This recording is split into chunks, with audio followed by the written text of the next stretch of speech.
Сәлем достар, бүгін осылай сиырдың мұрнынан холодец дайындаймыз. Иә, мұрнынан дайындаймыз. Бізге керегі сорпасы, құйқасы, еті, бастың, қара бұрыш, чеснок, сарымсақ және де лавр жапырағы қажет.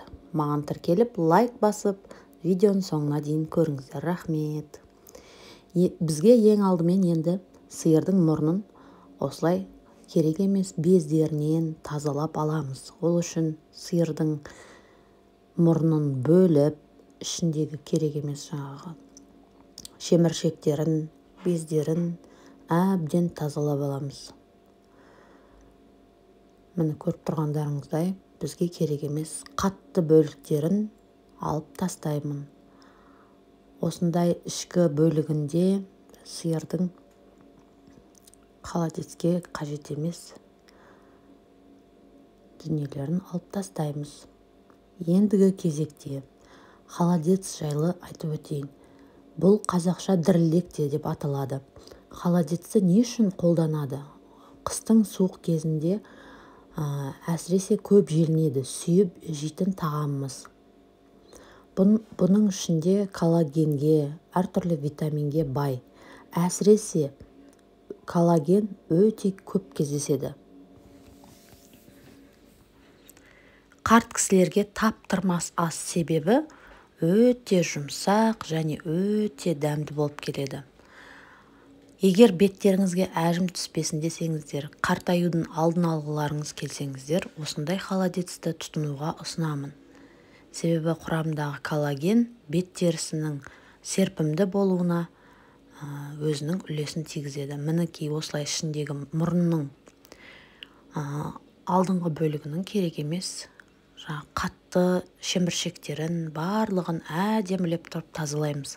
Қыздар, қазақта басты сыйлы қонаққа берген. Сол себепті бастан қалған барлығын тұтынамыз, еттің барлығын. Енді сарымсақты жақсылап әдемілеп үккіштен немесе сарымсақ қысқыштан өткізіп, жақсылап осылай майдалап аламыз. Кімде қандай үккіш бар ма, үккіштен өткізіп аламыз.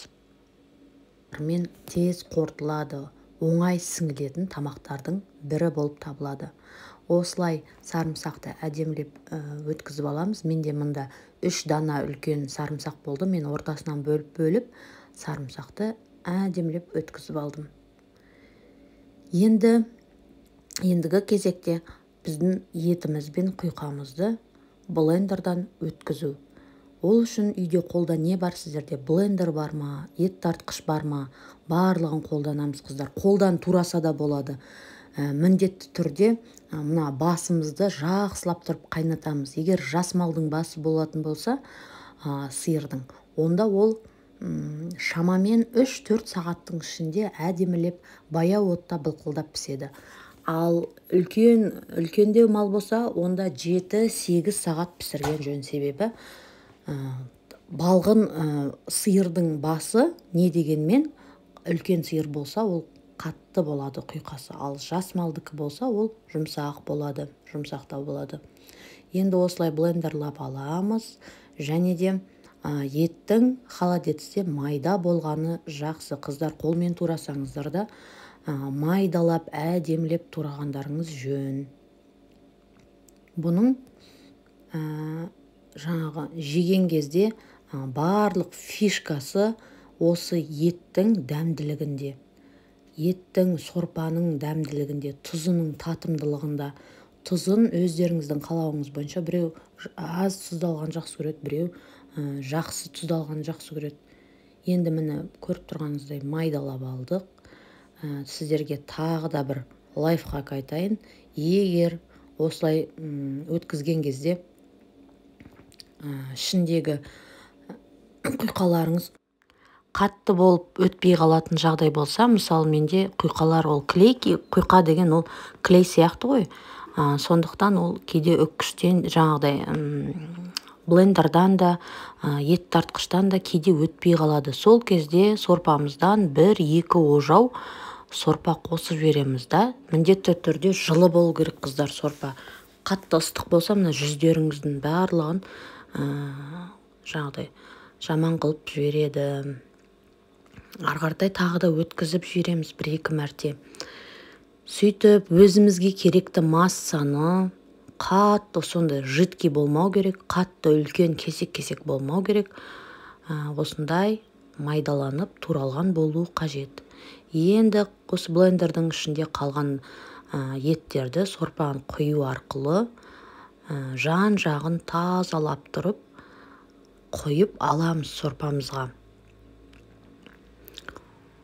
Ендігі кезекте біз сорпамыздың дәміне, татымына қарай, дәмін көріп, ыстық менікіміні бастың майлы болғаннан кейін майлы болды сорпамшы.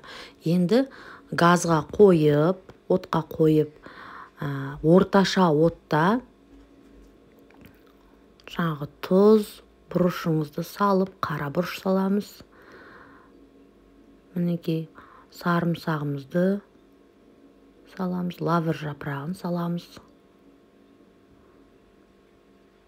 Мен сарымсақты көп өткізіп қойып, татымына қарай саламыз, қыздар. Барлығын өз қалауларыңызбен саламыз. Өте дәмді шығады, қыздар. Сөзсіз дәмді шығады. Жасап көру керек бұны. Енді отқа қосып, осылай араластырып отырып, барлық жеріне жаңа сарымсақ баруын қадағалап, араластырып, арасында дәмін көріп, қыздар.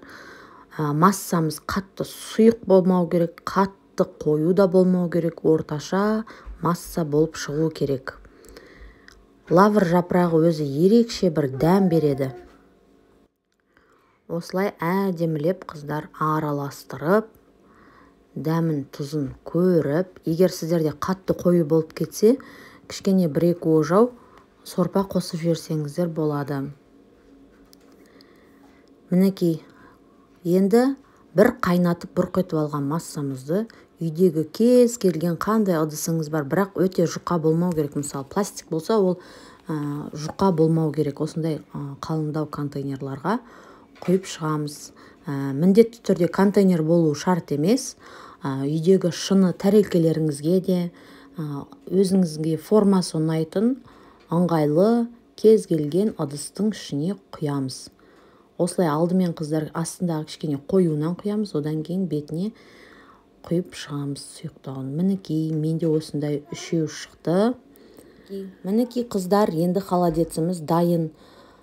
Бұны холодильникқа қатырғанды жөн көремін. Көбісі мұздатқышқа салыңыздар деп кейде қыздар айтады. Ол дұрыс емес. Мұздатқышта мұз болып қатып қалады кәдімгідей.